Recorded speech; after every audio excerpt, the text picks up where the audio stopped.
이재명발 일산대교 무료화 사태. 행정학자들 헌법 위반 소지. 공권력이 정책 신뢰성 훼손. 사전적으로 정책 결정과 합의에 문제가 없었다면 일방적으로 돈을 많이 벌었으니 이제는 받지 말라는 시기 결정은 시장 경제의 기본인 계약 자유의 원칙 등 헌법 위반에 해당한다. 정책 신뢰성의 문제다. 무료화하기 위해서는 사업자에 충분히 보상을 해줘야 한다. 나쁜 사업자로 몰고 가는 방식으로는 문제 해결이 될 수 없다. 최근 논란이 되고 있는 일산대교 무료화 사태와 관련해 국내 행정학자들은 일산대교 사업이 민간 투자라는 국가와 지자체의 수요에 맞춰 정당한 계약으로 진행된 만큼 무료화를 위해서는 적법한 절차와 사업자에 대한 보상이 필요하다고 지적했다. 특히 정부가 인프라 투자를 줄이고 서비스 투자를 늘리는 등 정부 투자의 방향성을 바꾼 만큼 앞으로는 민간 투자 사업 유치를 위해서는 정책의 신뢰성이 중요하다고 강조했다. 박상인 서울대 행정대학원 교수는 17일 조선비즈와의 전화통화에서 이러한 의견을 밝혔다. 박 교수는 사후적으로 결과가 좋은지 나쁜지를 보고 판단하는 게 아니라 일산대교 정책을 추진할 당시 사전적으로 합리적 판단을 했는지 계약 자체의 비리 등 문제가 없는지를 먼저 살펴보는 게 중요하다며 만약 문제가 없다면 사업자를 나쁜 사업자로 몰고 가는 것은 문제 해결이 안 된다. 실질적인 책임은 정책을 판단한 사람이 정치적 책임을 물어야 한다고 지적했다. 일산대교 일방적 무료화. 정부가 민자 선택했다면 약속 지켜야. 이재명 더불어민주당 대선 후보의 경기지사 시절 마지막 결제 사안이었던 일산대교 무료화 조처가 20여일 만에 없던 일이 됐다. 공익처분은 민간투자법 제47조에 따라 사회기반 시설의 효율적 운영 등 공익을 위해 지방자치단체가 민자, 사업자의 관리, 운영권을 취소한 뒤 상응하는 보상을 해주는 것을 말한다. 지난 15일 수원지방법원은 일산대교 주식회사가 제기한 일산대교 통행료 징수금지 취소 가처분 신청을 인용했고 주식회사 일산대교는 지난달 27일부터 무료화했던 일산대교 통행료를 18일 오전 0시부터 다시 징수할 계획이다. 이에 경기도와 고양, 김포, 파주 3개시가 반발하고 나섰고 일산대교 사태는 대선 전국 이 후보의 정책 신뢰성을 가늠해 볼 수 있는 사건이 되고 있다. 이번 사태와 관련해 대다수의 행정 전문가들은 정책의 신뢰성을 강조했다. 김태일 고려대 행정학과 교수는 민자 사업을 한 거면 당연히 사업자가 유료 수입을 얻는 걸 전제로 했고 애초에 그런 방식으로 세팅했으면 그렇게 쭉 가는 게 맞다고 지적했다.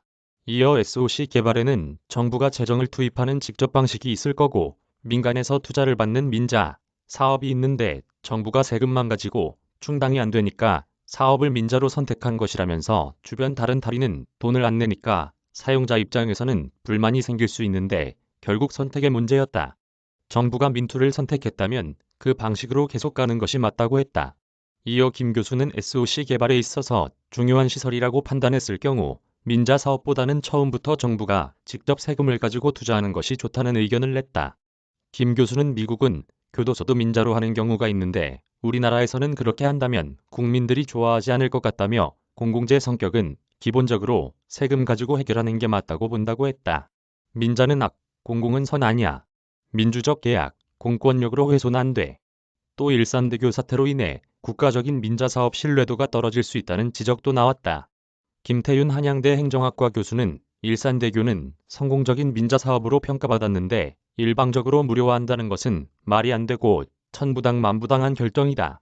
10점 만점 중에 1점도 주기 어렵다며 일산대교를 민자로 결정한 것은 다리를 사용하는 사람이 경기도민 전체가 아닌 일부 지역의 사람들이 사용할 것으로 판단해 유료로 결정하게 된 것이다. 국민연금이 국가와 적법한 계약에 의해 수입을 얻고 있는데 지자체가 이를 빼앗는다는 것은 말이 안 된다고 했다. 이어 자꾸 민자 유치 사업이 기존 계약과 달리 사후적으로 공권력 개입해 민주적 계약을 훼손하고 있는데 이는 국가의 신뢰도 면에서 좋지 않다고 강조했다. 그는 지금이야 상환 능력이 있으니까 기업들이 민자 사업에 참여하지만 예전에는 MRG 등 수익률을 보장한다 해도 기업들이 한국의 민자 사업을 꺼려했다면서 계약할 때와 계약 후 말이 다르면 한국의 민자 사업에 투자하기 부담스러워질 것이라고 말했다. 그러면서 김포 신도시 입주민들도 일산대교가 유료라는 점을 알고 입주를 했기 때문에 정당한 요구는 아니다. 결국 그런 의견을 표로 본 정치공학적 액션이라고 생각한다고 덧붙였다.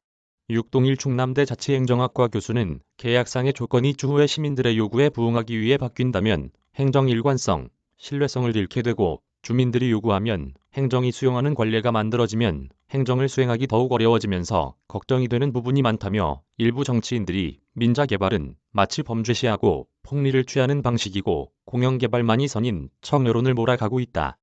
두 사업 모두 장단점이 있고 중요한 것은 처음 정책을 결정하고 계약을 할 때 장점은 극대화하고 단점은 보완하는 고민을 해야 한다. 민자개발이 불가피한 상황에서 흑백 논리로만 문제를 풀려고 하니 더 꼬이는 상황이라고 했다. 한편 일산대교는 고양시, 벚꽃동과 김포시, 걸포동을 연결하는 1.84km 구간의 민자대교로 지난 2007년 12월 준공돼 현재 국민연금이 대주주인 일산대교에서 운영하고 있다. 사업비는 1,784억 원이 투입됐고 계약 조건은 2038년 4월까지 30년 동안 최소 운영 수입을 보장한다는 것이다. 이에 앞으로도 최소 17년 정도는 더 운영 수입을 보장받을 수 있다.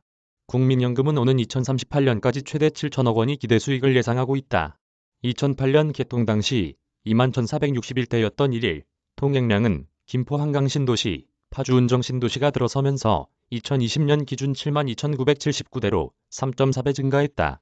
이에 경기도는 이 같은 추세가 계속될 경우 1에서 2년 후에는 일산대교에 대한 최소 운영 수입금을 지급하지 않아도 될 것으로 보고 있다. 하지만 신도시 등 인구가 유입됨에 따라 일산대교의 요금이 고양시, 김포시, 파주시 등 경기 서북부 주민들의 반발을 사면서 대선을 앞두고 정치적 쟁점이 됐다. 카피라이트 조선비즈앤조선닷컴